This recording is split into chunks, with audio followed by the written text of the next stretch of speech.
Hello, xin chào các bạn đã quay trở lại với kênh YouTube Review 5 phút. Ở cuối tập 233, sau khi cuộc chiến bùng nổ, cự phủ chỉ vung ra một dìu đã ép đối thủ phải liều mạng mới có thể giao chiến. Lúc này, chỉ thấy hai vị cường giả của thần nhãn tộc bên phía đối diện gầm lên, sau đó cả hai liều mạng hợp lực dồn năng lượng vào con quái vật trước mắt.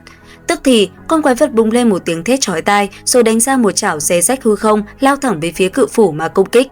Thế nhưng, đối diện với nó, cự phủ lại vô cùng bình tĩnh, tay cầm chí cường chí bảo, cự phủ đột nhiên bạo hống quát, đệ thập nhị.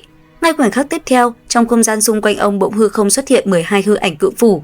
12 hư ảnh này nhanh chóng dung nhập vào thân búa, cự phủ vung tay bổ thẳng một đòn vào vĩnh hằng chân thần, sát chiêu này ngạnh sinh sinh chém cho đối phương phải lùi lại 3 bước.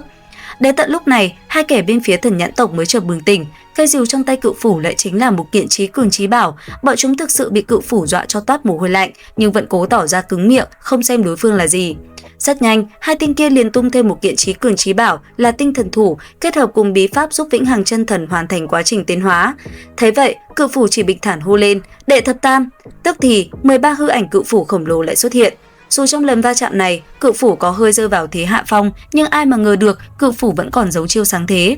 Giây tiếp theo, 14 hư ảnh cự phủ rộng lớn hiên ngang xuất hiện, tựa như những mảnh ghép hoàn hảo khảm thẳng vào cây thần rìu. Cự phủ vừa vung ra thức đệ thập tứ, vĩnh hằng chân thần lập tức bị chém bay ngược ra sau. Còn chưa kịp để hai đại chân chủ và vĩnh hằng chân thần định thần lại, cự phủ tiếp tục gầm vang chửi quát, đệ thập ngũ. Dứt lời, cú bổ búa chấn động nện thẳng xuống người vĩnh hằng chân thần, chém nó vỡ vụn thành vô số điểm tinh quang.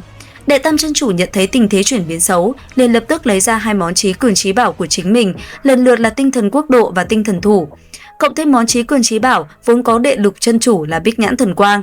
Dưới sự gia trì của cả ba đại chí cường chí bảo, uy lực của vĩnh hằng chân thần đã được gia tăng một cách khủng khiếp. Nhưng cuối cùng, nó vẫn bị đánh bại hoàn toàn bởi đệ thập ngũ phủ đầy uy lực, hủy thiên diệt địa của cự phủ. Hai đại chân chủ ban đầu muốn lấy mạng cự phủ để lập uy tại vũ trụ hải, thế nhưng kết cục lại bị cự phủ truy sát ngược lại vô cùng thê thảm.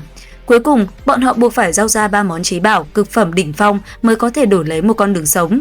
Trận chiến kết thúc, ở bên ngoài, Đoạn Sơn Khách đã liền ra tay sửa chữa phong ma diệt thần giáp, đồng thời truyền dạy cho La Phong rất nhiều kiến thức sâu sắc liên quan đến bí văn. Kế tiếp, cả hai mất khoảng 3 tháng để thành công rời khỏi vực sâu thứ 9.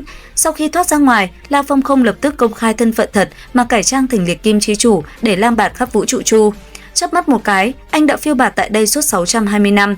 Trong khoảng thời gian này, La Phong không chỉ gây dựng được danh tiếng lừng lẫy cho bản thân mà còn tiêu diệt thành công bản tôn chiến đấu của Tự Nha Chi Chủ.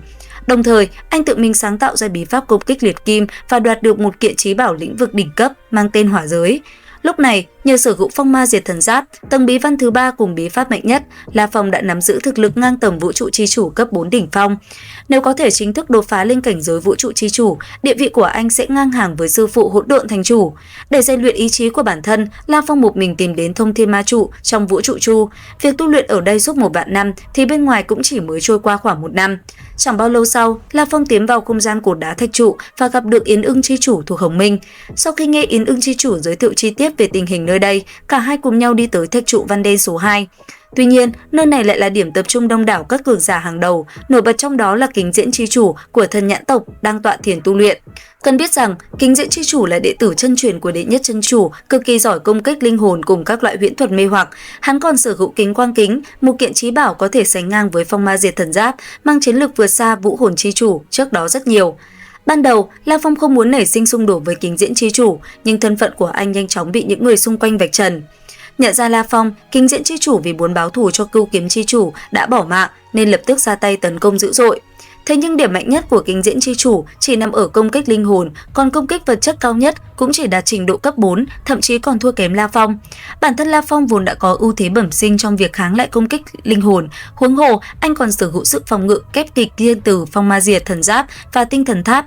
Do đó, các đòn công kích linh hồn hoàn toàn không thể gây ra chút tổn thương nào cho anh, giúp La Phong dễ dàng hóa giải toàn bộ thế tấn công của đối phương. Thấy vậy, Kính Diễn chi chủ lập tức thi triển tuyệt chiêu mạnh nhất mang tên Kính Diện Luân Hồi, thủ đoạn tối thượng khiến người bình thường khi gặp phải đều buộc phải chủ động né tránh. Thế nhưng, La Phong sau khi vận dụng thú thần chi đạo đã trực tiếp giáng một chưởng đánh tan Kính Diện Luân Hồi, đồng thời đánh bay Kính Diện chi chủ. Không dừng lại ở đó, La Phong còn hóa thân thành đạo nhân thú thần, hung hăng áp đảo và đánh cho Kính Diện chi chủ không còn sức chống trả. Lo sợ sẽ phải bỏ mạng tại đây, Kính Diện chi chủ đành phải thi triển chí bảo lĩnh vực đỉnh phong để tháo chạy. Còn La Phong, hắn cũng chưa muốn lấy mạng kẻ kia, vì thế cậu cũng để hắn chạy thoát. Còn mình, La Phong chuẩn bị tới hành trình tiếp theo, cậu lẩm bẩm nói, đã tới lúc tới Hắc Văn Trụ để xem chủ ngũ hồn đã để lại gì trong mật thất rồi. Nửa tháng sau, La Phong cuối cùng cũng tìm được mật thất không gian màu đen. Dựa vào tín vật màu đen đoạt được từ vũ hồn chi chủ, anh mở ra mật thất tương ứng và phát hiện một cột kim loại màu đen bản trong suốt. Theo lời của Baba Tháp, cột đen này cao tới hơn 1000 năm ánh sáng. Đồng thời, trên cột kim loại này có ghi lại bản đồ chi tiết của 3 đại tuyệt địa trong vũ trụ hải.